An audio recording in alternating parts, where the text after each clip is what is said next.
दोस्तों, कबूतर ने बताया कि स्त्री की यह एक पीछे की चीज हर मर्द को जरूर लेना चाहिए। और कबूतर ने यह भी बताया कि कौन सी स्त्री के हाथ का भोजन नहीं करना चाहिए, कौन सा अन्न नहीं खाना चाहिए, किस स्थान पर घर नहीं बनाना चाहिए। मित्रों, एक वृक्ष की डाल पर दो पक्षी बैठे हुए थे। उनमें एक कौवा था और एक कबूतर। दोनों के बीच अक्सर धर्म चर्चा होती रहती थी। कबूतर शाकाहारी पक्षी था और कौवा मांसाहारी। दोनों की बुद्धि में कहीं से कहीं तक समानता नहीं थी। वे अक्सर अपनी अपनी कहानियां सुनाकर तर्क दिया करते थे। एक दिन कबूतर ने कौव से पूछा, मित्र, तुम जानते हो लोग तुमसे नफरत क्यों करते हैं, तुमसे घृणा क्यों करते हैं? क्योंकि तुम्हारा खान पान ठीक नहीं है, तुम गंदा भोजन करते हो, इसीलिए तुम्हारी वाणी भी कर्कश है, तुम्हारा रंग भी काला है और इसीलिए तुम्हें कोई इज्जत नहीं देता। कौवा बोला, नहीं मित्र, खाने से कोई फर्क नहीं पड़ता, संसार में सब कुछ खाने के लिए ही तो होता है। तब कबूतर कहता है, हे मित्र, इस संबंध में मैं तुम्हें एक कहानी सुनाता हूं। ध्यान देकर सुनना कि खान पान से मनुष्य किस तरह निंदा और नफरत का पात्र बन जाता है। तब कबूतर कौवा को एक कहानी सुनाता है कि मित्र, प्राचीन समय की बात है। एक प्रसिद्ध नगरी कंचनपुर में राजा कमलभोज राज करते थे। कमलभोज बड़े ही प्रसिद्ध राज थे, बड़े धर्मात्मा नरेश थे। एक दिन राजा कमलभोज अपने सिंहासन पर विराजमान थे। राज कमलभोज का दरबार लगा हुआ था। उसी समय राजा के दरबार में 3 पारखी विद्वान प्रवेश करते हैं और तीनों विद्वान राजा से आकर कहने लगे कि हे महाराज, हमें आपके दरबार में नौकरी चाहिए। राजा कहने लगे कि विद्वानों, आपका मेरे दरबार में स्वागत है, परंतु मुझे यह बताइए कि आप क्या कर सकते हैं। हम आपको अपने यहाँ नौकरी तो देंगे, परंतु आप किस तरीके का काम करेंगे? तो पहला विद्वान कहने लगा कि महाराज, मैं स्थानों की परख करने में माहिर हूँ। मैं किसी भी स्थान के बारे में बता सकता हूं कि वह स्थान हमारे रहने के योग्य है या नहीं है। राजा कहने लगे, ठीक है, पहले हम आपके गुण की परीक्षा करेंगे। यदि आप अपने कार्य में खरे उतरते हो, उसके बाद हम आपको नौकरी पर रख लेंगे। राजा ने अपने मंत्री से कहा, मंत्री जी, तब तक इस विद्वान को हमारे अतिथि गृह में ठहरा दो, उचित समय आने पर हम इसे बुला लेंगे। मंत्री ने उसे अतिथि गृह में ठहरा दिया। तभी दूसरा विद्वान कहने लगा कि महाराज, मैं अन्न के बारे में बता सकता हूं कि कौन सा अन्न हमारे खाने योग्य है और कौन सा नहीं, कौन सा अन्न उत्तम क्वालिटी का है और कौन सा निम्न क्वालिटी का। राजा ने कहा, ठीक है, तुम भी बड़े काम के व्यक्ति हो, तुम्हारी भी हम उसी तरह परीक्षा करेंगे। उसके बाद यदि आप अपनी गुण में सफल सिद्ध होते हो तो हम आपको अपने यहाँ आजीवन नौकरी पर रख लेंगे। राजा ने उसे भी अपने अतिथि गृह में ठहरा दिया। उसके बाद तीसरा विद्वान बोला, महाराज, मैं भोजन का पारखी हूँ। मैं भोजन को देखकर बता सकता हूं कि वह भोजन हमारे ग्रहण करने योग्य है या नहीं है। मित्रों, राजा ने सोचा कि यह भी विद्वान बड़ा काम का है। यदि यह अपने काम में सफल होता है तो हम इसे भी अपने यहाँ काम पर रख लेंगे। इस प्रकार से राजा ने उन तीनों विद्वानों को अपने यहाँ अतिथिशाला में ठहरा दिया। धीरे धीरे समय गुजरता चला गया और एक दिन की बात, राजा कमलभोज ने कहीं बाहर जाने का निश्चय किया। सोचा कुछ दिन के लिए हमें घूमना चाहिए। घूमने का विचार बनाया और चलने लगे तो राजा साहब का जो स्थान पर रखने वाला व्यक्ति था, उसे अपने साथ में ले लिया और वहां से जाने लगे। मित्रों, चलते चलते महाराज को किसी स्थान पर शाम का वक्त हो जाता है। महाराज ने मन में विचार किया, रात्रि में अब और आ जाना उचित नहीं होगा, इसीलिए यहीं पर शिविर लगा लिया जाए और रात यहीं पर व्यतीत करते हैं। सवेरा होगा तो आगे को प्रस्थान करेंगे। तो मित्रों, वह व्यक्ति बोला, महाराज, जैसी आपकी इच्छा, आप जहां ठहरना चाहे मैं भी आपके साथ वहीं रुक जाऊंगा। तब राजा ने देखा कि वहीं पास में ही एक बड़ा सुंदर गांव था। उस गांव से बाहर एक बहुत शानदार झोपड़ी बनी थी। प्राचीन समय में झोपड़ियां ही ज्यादा होती थीं। उस झोपड़ी के बाहर 4 चारपाइयां बिछी थी। राजा ने देखा कि वहां चारपाइयां तो 4 बिछी हुई हैं, पर वहां किसी व्यक्ति का निवास स्थान मालूम नहीं पड़ रहा था। वहीं पास में ही एक भगवान शिव का बड़ा सुंदर सा मंदिर बना हुआ था। राजा यह देखकर आश्चर्य में पड़ गया कि ना तो मंदिर पर कोई पुजारी था और ना ही उन चारपाइयों। आज हम इसी आश्रम पर रुकेंगे, क्योंकि गांव में अगर हम किसी के पास में रुकेंगे तो हो सकता है कि किसी के पास हमारे सोने की व्यवस्था हो या ना हो। हमें अपने ही दिमाग से निर्णय करके दूसरे की परिस्थिति को मापना चाहिए। मित्रों, यह हम सबके लिए सीखने वाली बात है। अगर आप अपने किसी मित्र या जान पहचान वाले या रिश्तेदार के घर जाना चाहते हैं तो एक बार उसके घर की स्थिति पर जरूर विचार कर लेना चाहिए। कई बार क्या होता है कि हम बिना विचार किए अपने साथ अपनी फौज पलटन को लेकर अपने किसी परिचित के घर पहुंच जाते हैं। उसके पास जो जैसा होता है उससे वह आपका स्वागत सत्कार तो करता है, पर कई बार उसे बड़ी शर्मिंदगी भी उठानी पड़ती है। इसीलिए कहीं जाने से पहले उसके घर की स्थिति को सोच समझकर ही जाना चाहिए। राजा की बात सुनकर वह व्यक्ति कहने लगा, ठीक है महाराज, जैसी आपकी इच्छा, हम यहीं ठहर जाते हैं। दर्शक भाइयों, राजा और विद्वान उस पवित्र आश्रम पर जो मंदिर था, उस मंदिर पर ठहर गए। राजा और वह पारखी विद्वान जब अपनी अपनी चारपाई पर लेट जाते हैं। जब रात कुछ गहरा है तो रात में महाराज कमल भोज को एक उद्गम करने वाला सपना आता है। सपने में उन्होंने देखा कि राजा कमल भोज अपनी ही माता की हत्या कर रहे हैं। ऐसा भयानक सपना देखकर राजा की नींद टूट जाती है। राजा कमल भोज चारपाई पर उठकर बैठ जाते हैं। उनके चेहरे पर पसीना था। वे बड़े घबराए हुए थे और घबराए हुए स्वर में वे अपने उसी विद्वान को जगाते हैं और उसे कहते हैं, हे विद्वान, हमें इसी समय रात्रि में घर चलना चाहिए। हो सकता है राजमाता पर कोई बड़ा संकट हो। तो वह पारखी व्यक्ति कहने लगा, महाराज शांत हो जाइए। कहने लगा, महाराज हमें घर चलने की कोई आवश्यकता नहीं है, क्योंकि जो आप सोच रहे हैं नरेश, वह मैं पहले ही जानता हूं। राजा कहने लगे, आप जानते हैं? आप क्या जान? वह पारखी विद्वान बोला, राजन, आप जो कुछ उद्विग्न होने वाला स्वप्न देखा है वह इस स्थान का प्रभाव है। आपकी माता पर कोई संकट नहीं है। देखने में तो यहाँ भगवान शिव का मंदिर है, परंतु हे महाराज, इस मंदिर परिसर में रहने वाले पुजारी ने अपनी माता की हत्या कर दी थी, इसलिए आपको उद्विग्न करने वाला ऐसा सपना दिखाई दिया। यह सुनकर राजा को बड़ा आश्चर्य हुआ। राजा कहने लगा, स्थान का प्रभाव यह क्या हो सकता है? तब राजा उस पारखी विद्वान की बात का परीक्षण करने के लिए सुबह होते ही प्रातःकाल उस गांव के व्यक्तियों को बुलाता है जो नजदीक में गांव था। उनसे महाराज कमल भोज कहने लगे कि हे गांव के लोगों, यह इतना पवित्र पावन स्थान है, परंतु यहाँ हमें कोई भी पुजारी पंडित या कोई आचार्य दिखाई नहीं देता है। यहाँ कोई रसोई घर भी दिखाई नहीं पड़ता है। जब भगवान शंकर का मंदिर बना हुआ है तो यहाँ किसी न किसी पुजारी को रहना चाहिए। राजा के पूछने पर गांव के लोगों ने बताया, महाराज, इस मंदिर पर पहले एक पुजारी रहता था। एक दिन पुजारी ने किसी बात पर क्रोध के आवेश में अपनी माता की निर्मम तरह से हत्या कर दी थी। उसी पाप दोष के कारण राजन यह स्थान अपवित्र हो गया है। हम इस स्थान के दर्शन करने भी नहीं आते हैं। राजा ने जब यह बात सुनी तो अपने साथ आए स्थान की परख करने वाले विद्वान को राजा ने बहुत शाबाशी दी। राजा साहब कहने लगे, वह स्थान पर रखने वाले विद्वान, तुम वाकई में बहुत योग्य हो। अब मैं तुम्हें अपने यहाँ नौकरी पर रखता हूँ। राजा साहब वहीं से उस विद्वान को साथ लेकर अपनी राजधानी को लौट आते हैं। राजा ने घर आकर देखा तो उनकी माता राजमहलों में कुशल पूर्वक थी। माँ को देखकर राजा बहुत संतुष्ट हुआ और फिर जाकर अपने राज्य के सिंहासन पर विराजमान होता है। फिर उस स्थान पर रखने वाले विद्वान को बुलाया और भरे दरबार में उसके बारे में राजा साहब कहने लगे कि हे दरबारियों, यहाँ से जाने के बाद हम किसी स्थान पर ठहरे हुए थे और उस स्थान के बारे में इस विद्वान ने यह बताया कि इस स्थान पर कुछ समय पहले हत्या हुई थी। यह स्थान रहने के योग्य नहीं है, अपवित्र स्थान है, जबकि देखने में भगवान शंकर का वहाँ मंदिर बना हुआ था। राजा ने अपने सभासदों से यह बात कही कि मैंने जब उसकी जांच की और पड़ोस के ग्रामीणों को बुलवाया तो उन्होंने बताया कि महाराज, इस मंदिर में रहने वाला पुजारी ऐसा क्रूर व्यक्ति था कि उसने अपनी माता की निर्मम हत्या कर दी थी। इसकी बात बिल्कुल सत्य निकली। तब राजा ने उसी विद्वान से पूछा, विद्वान, आपको यह कैसे पता चला कि वह स्थान रहने के योग्य नहीं था? तो विद्वान राजा के दरबार में कहने लगा, महाराज, कि हम जिस स्थान पर रहते हैं उसका प्रभाव उसी समय पर आरंभ हो जाता है। महाराज, आप गंगा स्नान को जाएंगे, यह तो आपके मन में अच्छे विचार आएंगे। आप स्मशान घाट में जाएंगे तो वहाँ कुछ अलग विचार आएंगे। आप मंदिर पर जाएंगे तो वहाँ ईश्वर भक्ति के विचार आएंगे।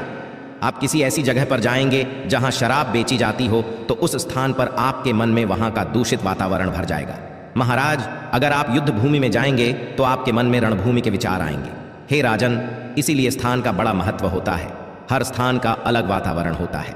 वहाँ घटने वाली घटनाएं उस जगह को अपने में समेट लेती है। वहाँ जो भी होता है, अच्छा बुरा, उस जगह पर प्रभावी हो जाता है। वहाँ पहुंचकर वहाँ का माहौल आपके अंदर के विचारों को, सोच को अपनी तरह बनाने का प्रयास करता है। जिस स्थान पर जो व्यक्ति रहता है उस पर उसी स्थान का वातावरण हावी होने लगता है। इसीलिए मनुष्यों को यह सलाह दी जा है कि अपना आवास, अपना रैन बसेरा, अपना ठिकाना उसी स्थान को बनाना चाहिए जो स्थान पवित्र हो, जिसके चारों ओर का वातावरण साफ स्वच्छ हो, जहाँ रहने वाले लोग धर्मात्मा और सज्जा हो, जहाँ किसी तरह के व्यसनी लोग ना रहते हो, जहाँ किसी जीव की हिंसा ना होती हो, जहाँ चरित्रवान लोग रहते हो। उस जगह का पुराना इतिहास भी लोगों से मालूम कर लेना चाहिए, क्योंकि आप जहाँ रहते हैं आप और आपके बच्चे वैसे ही बन जाते हैं। यही सत्य है। इधर वह कबूतर कहता है, हे कौवे मित्र, आगे सुनो। वह पारखी विद्वान कहने लगा, महाराज, जानते हो मैंने उस जगह के बारे में किस तरह अनुमान लगाया। जैसे ही मैंने उस स्थान में प्रवेश किया तो मेरे मन में हत्याएं, अपराध, जघन्य कृत्य सामने आने लग गए। मेरे विचार बदल गए, मेरे मन में हिंसात्मक बातें आने लगी। तो मैं समझ गया कि इस स्थान पर जरूर किसी ने किसी की हत्या की है। उस विद्वान की बात सुनकर राजा बड़े प्रसन्न हुए। राजा ने उसे अपने यहाँ आजीवन नौकरी दे दी। राजा ने उस स्थान पर रहने वाले की तो परीक्षा ले ली थी, परंतु अब दूसरे विद्वान की बारी थी। मित्रों, राजा का एक प्रसिद्ध व्यापारी था जो राजा के लिए अन्न का भंडारण करता था। एक दिन वह 500 क्विंटल गेहूं लेकर राजा के पास आया और राजा से कहने लगा, राजन, मैं राज्य के लिए 500 क्विंटल गेहूं लेकर आया हूं, परंतु राजन यह अच्छी उत्तम किस्म के गेहूं हैं, इसलिए इनकी कीमत कुछ ज्यादा देनी पड़ेगी। राजा कहने लगे, ठीक है, बताइए आप कैसे गेहूं लेकर आए हैं। तो राजा ने और राजा के अन्य दरबारियों ने उस अनाज को देखा तो वास्तव में वह अन्न बड़ा ही उत्तम था, चमकदार था और काफी साफ सुथरा था। तो राजा के मंत्री कहते हैं, महाराज बहुत अच्छा है, इसमें कोई संदेह नहीं। हम तो कहते हैं इस अन्न का कई साल तक का भंडारण कर दिया जाए, यह खराब नहीं होगा। मित्रों, उसी समय राज्य के दिमाग में विचार आया कि हमारे यहाँ अतिथि गृह में एक अतिथि ठहरा हुआ है जो अन्न को परखने का विद्वान है, क्यों ना एक बार इस अन्न को उसे भी दिखा लिया जाए, इससे उसकी भी परीक्षा हो जाएगी और हमें अन्न का भी पता चल जाएगा। कई बार क्या होता है, जो ज्यादा चमकदार चीज होती है वही सबसे घटिया निकलती है। जो आसुरी प्रवृत्ति के लोग होते हैं वह अक्सर इसी तरह अपनी चमक धमक बनाकर रखते हैं ताकि वे भोले भाले लोगों को अपने जाल में फंसा सके। सीता जी का हरण करने के लिए रावण ने भी मारीच को सोने का मृग बनाया था। मित्रों, राजा कमल भोज ने आदेश दिया कि उस विद्वान को बुलाया जाए, तो महाराज के मंत्रियों ने उस अन्न पर रखने वाले को बुलाया और उससे कहा कि विद्वान, अब आप परख कर बताइए कि यह अन्न कैसा है, यह हमें लेना चाहिए या नहीं लेना चाहिए। दर्शक भाइयों, उस अन्न परखने वाले ने उस अन्न को हाथ में लिया और हाथ में ले ही राजा से कहने लगा, हे राजा, यह अन्न किसी चोर व्यक्ति द्वारा कमाया गया है, इसीलिए यदि आप इस अन्न को लेंगे तो हमारे राज्य में, हमारी सेना में, हमारे अधिकारी और नौकरों में चोरी की भी भावना जागृत हो जाएगी। राजा साहब यह सुनकर बड़े हैरान हुए और वे तुरंत उस व्यापारी से बोले, हे सौदागर, तुम इस चोरी के अन्न को कहां से लाए हो। तो सौदागर बोला, नहीं महाराज, मैं तो आपका पुराना व्यापारी हूं और आपके लिए अन्न का भंडारण हमेशा से करता आया हूं, और मैंने इस अन्न को आपके एक महान जमींदार से खरीदा है जिसके पास हजारों बीघा जमीन है, वह कभी चोरी नहीं कर सकता। राजा कहने लगे, उस किसान को बुलाया जाए। तो महाराज के आदेश अनुसार 2 सैनिक जहां से सौदागर ने अन्न खरीदा था उस किसान को बुलाकर लाए और उस किसान को महाराज के दरबार में पेश किया। जब किसान महाराज के दरबार में आया तो महाराज को प्रणाम किया। राजा साहब ने उस किसान को सामने बैठने के लिए आसन दिया और किसान के बैठ जाने के बाद राजा कहने लगा कि किसान, यह बताओ, यह जो अन्न है जिसे आपने व्यापारी को बेचा है, यह अन्न आपने कहां से चुराया है। तो वह किसान कहने लगा, राजन, यह आप क्या कह रहे हो, मेरे पास 1000 बीघा जमीन है और मेरे पास हजारों क्विंटल गेहूं पैदा हुआ है। हे राजन, यह मेरे का उगाया हुआ है, इसमें मैंने चोरी का एक दाना भी नहीं मिलाया है। तो राजा ने कहा, नहीं नहीं, सच सच बताओ, कहीं ना कहीं आपने इसे चोरी से कमाया है। सत्य क्या है, मुझे सत्य बताइए।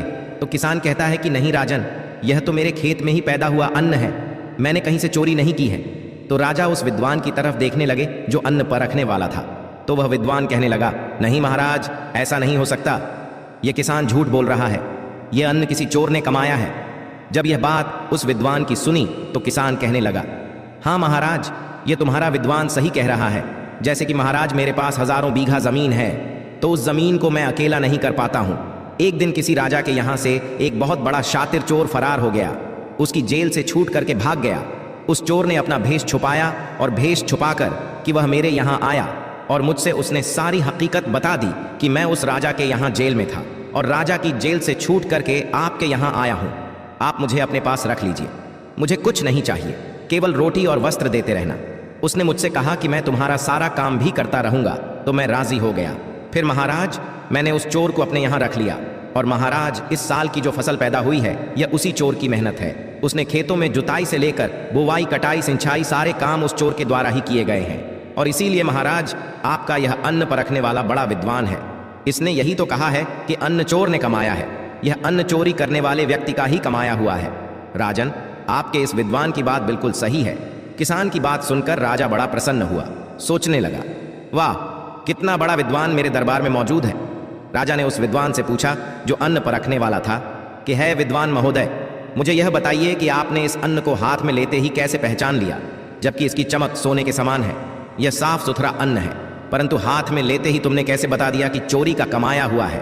तो वह विद्वान व्यक्ति कहने लगा, राजन, जब मैंने इस अन्न को हाथ में लिया तो हाथ में लेने के बाद मेरे मन में विचार आया कि अन्न तो सोने के समान चमक रहा है, और जब मैंने यह देखा तो मेरा ध्यान महाराज आपके महल पर पड़ा जो सोने का कलश लगा हुआ है। मेरा ध्यान उस स्वर्ण कलश पर चला गया और मैं देखने लगा कि अन्न और स्वर्ण कलश दोनों देखने में चमक रहे हैं। परंतु हे राजन, उसी समय मेरे मन में विचार आया कि मैं इस राजा की नौकरी क्यों करूं। मैं राजा के स्वर्ण कलश को चोरी करके ले जाता हूं तो मेरी कई पीढ़ियां बैठे बैठे आराम से भोजन कर सकती हैं, जबकि हे राजन, मैंने मेरे जीवन में किसी की चोरी नहीं की है। परंतु इस अन्न को हाथ में लेते ही मेरे मन में यह विचार आने लगा, और जब विचार आया तो मैं जानता हूं, राजन, विद्वान लोग कहते हैं जैसा खाओगे ना वैसा होगा। मन अर्थात आप जैसा अन्न ग्रहण करेंगे उसी प्रकार का आपका मन हो जाएगा। तो राजा उस विद्वान की बात सुनकर के बड़े प्रसन्न हुए और उसको भी आजीवन अपने दरबार में नौकरी पर रख लिया। मित्रों, इस प्रकार फिर कुछ समय बीता। राजा के दरबार में नौकरी के लिए कोई ना कोई आता रहता था। तो एक दिन एक प्रसिद्ध रसोइया भोजन बनाने के लिए महाराज के दरबार में आया और महाराज से कहने लगा, हे राजन, मुझे आपके दरबार में नौकरी चाहिए। तो राजा कहने लगे, बताओ आप क्या कर सकते हैं। तो वह रसोइया भोजन बनाने वाला कहने लगा, महाराज, मैं भोजन बनाने वाला हूं और आपके यहां भोजन बनाने का कार्य कर सकता हूं। महाराज, मैं स्वादिष्ट से स्वादिष्ट, अच्छे से अच्छा भोजन बना सकता हूं। तो राजा कमल भोज मन में विचार करने लगे कि ठीक है, यह भोजन बनाने का काम करता है तो अच्छी बात है, इसे अपने यहां रख लेते हैं। परंतु राजा भोज ने उस भोजन बनाने वाले से कहा कि हे भोजन बनाने वाले, पहले तुम्हें आज परीक्षा देनी होगी। आज का भोजन हम स्वयं छक कर देखेंगे। भोजन बनाने वाला कहने लगा, ठीक है महाराज। मित्रों, अब तो उस रसोइया को राजा ने अपने यहां नौकरी पर रख लिया और उसे कह दिया कि आज का भोजन हम स्वयं खा करके देखेंगे। आप जाइए, भोजन बनाइए। तो मित्रों, उस दिन जो रसोइया था, भोजन बनाने वाले ने पूरा कौशल लगाकर भोजन बनाया।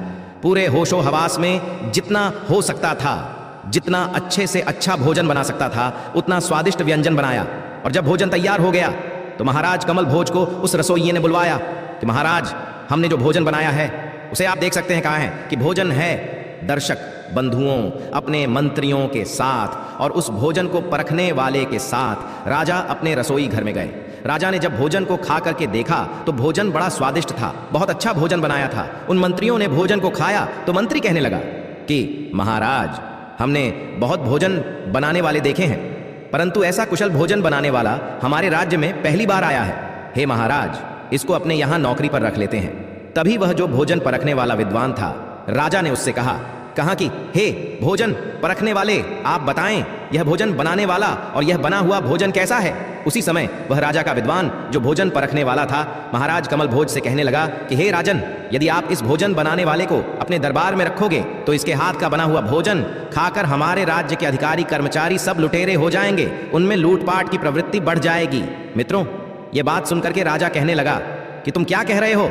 उसने कहा, हाँ महाराज, आप इस रसोइया से पूछिए, यह कोई अवश्य ही लुटेरा है जो भोजन बनाने का काम करता है। यह कोई लुटेरा व्यक्ति है और यह भोजन बनाने के बहाने हमारे यहाँ से कुछ लूटपाट करना चाहता है। जब राजा ने यह बात सुनी तो उस रसोइया को अपने दरबार में बुलाया और उस भोजन बनाने वाले से महाराज कहने लगे कि हे विद्वान, वास्तव में तुम भोजन बनाने में कुशल हो, तुमने बहुत अच्छा भोजन बनाया है, तुम्हारे भोजन में बड़ा स्वाद है। परंतु तुम यह बताओ कि वास्तव में तुम पहले से रसोई का काम करते थे या फिर कुछ और करते थे। सच सच बताना, अन्यथा तुम जानते ही हो झूठ बोलने का परिणाम क्या हो सकता है। मैं तुम्हें ऐसी सजा दूंगा जो किसी लायक नहीं छोड़ूंगा। जब राजा ने थोड़े सख्त लहजे में पूछा तो रसोइया घबरा गया, दोनों हाथ जोड़कर कहने लगा, महाराज मुझे क्षमा करना, रसोई बनाना यह मेरा कोई पुश्तैनी काम नहीं है। शुरू से मैं अब तक लोगों के यहाँ डकैती डालता था। मैंने ना जाने कितने व्यक्तियों को मारा है, कितनों के यहाँ डकैती डाली है और कितने राजाओं ने मुझे गिरफ्तारी के आदेश भी दिए हैं, परंतु मैं किसी के हाथ नहीं आया। जब मैं एक प्रसिद्ध लुटेरा बन गया तो लोग मुझसे डरने लगे। फिर मेरे मन में एक दिन विचार आया कि मुझे भोजन बनाने की कला बहुत अच्छी आती है, क्यों ना मैं किसी राजा के यहाँ रसोइया का काम करूं। और यदि मैं रसोइया का काम करूंगा और राजा के यहाँ रहूंगा तो मुझे फिर कोई पहचान नहीं पाएगा कि मैं रसोइया हूं या लुटेरा हूं। मैं आसानी से अपना काम कर सकता हूं, परंतु अब मैं डकैती का कार्य नहीं करता हूं। रसोइया की बात सुनकर राजा प्रसन्न हुआ। उसे तुरंत सबके सामने उस भोजन पर रखने वाले को सम्मानित किया और आजीवन उसे अपने यहां रख लिया। कहने लगे कि हे भोजन पर रखने वाले, मुझे यह बताओ कि तुमने इतनी कुशलता से कैसे जान लिया कि यह जो व्यक्ति भोजन बनाने वाला है इसका भोजन सही नहीं है। तो वह कहने लगा, हे महाराज, हमारे वेद पुराण वेद शास्त्रों में भोजन के नियम लिखे हुए हैं। हे राजन, जब मैंने इसका भोजन ग्रहण करने की सोची तो उसी समय मेरे दिमाग में लूटपाट के प्रश्न आने लगे। मैं सोचने लगा कि महाराज के गले में स्वर्ण हार है, मुझे आपका हार दिखाई दे रहा था और मैं सोचने लगा, यदि राजा के गले में से मैं इस हार को छीन लूं तो मेरा जीवन आनंद से कट जाएगा। इसीलिए हे महाराज, यदि रसोइया को आपने रखा तो आपके राज्य का संचालन खराब हो जाएगा, आपके अधिकारी, आपकी सेना के जवान लुटेरे हो जाएंगे। कहते हैं मनुष्य का प्रथम होता है खान पान। यदि उसके अंदर शुद्ध और पवित्र बुद्धि से बनाया हुआ भोजन ही जाता है तो उसकी बुद्धि भी शुद्ध और पवित्र रहती है। दूषित भोजन या दुष्ट बुद्धि से बनाया हुआ भोजन खाने वाले की बुद्धि भी कलुषित कर दे देता है। सात्विक भोजन सात्विक विचार बनाता है, तामसी भोजन आपके दिमाग में क्रोध भरता है। इसीलिए मनुष्य को अपने खान पान का विशेष ध्यान रखना चाहिए। रसोई में जो नारियां भोजन बनाती हैं उन्हें इस बात का ध्यान रखना चाहिए कि भोजन बनाते समय उनका दिमाग शांत हो, किसी तरह की क्रोध की भावना मन में ना हो, न किसी से ईर्ष्या द्वेष की भावना हो।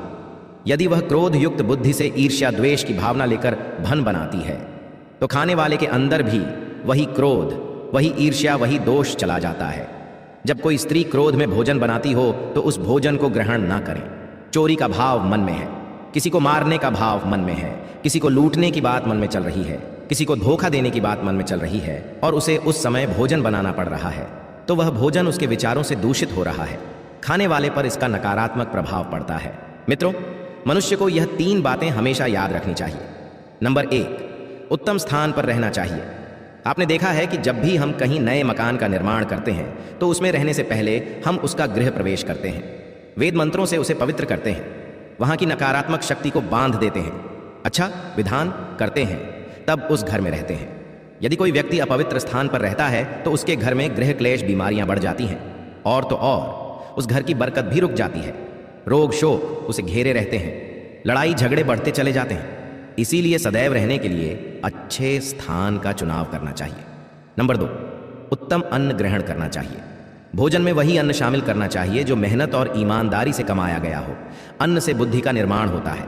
अगर दूषित अन्न खाओगे तो बुद्धि भी दूषित हो जाएगी और जैसी बुद्धि होगी वैसा ही कर्म करोगे।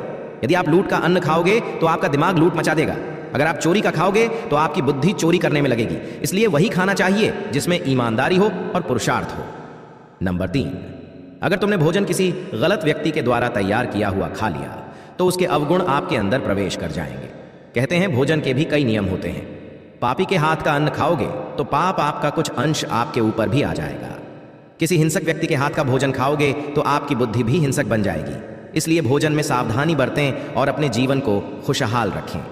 मेरे प्रिय दर्शक बंधुओं, आप हमारे वीडियो को एक लाइक अवश्य करें और जीवन उपयोगी कहानियों और जीवन ज्ञान के लिए हमारे चैनल को सब्सक्राइब करें। आपका दिन मंगलमय हो, इसी कामना के साथ आपसे विदा लेते हैं। मिलते हैं नेक्स्ट वीडियो में। आपका बहुत बहुत धन्यवाद।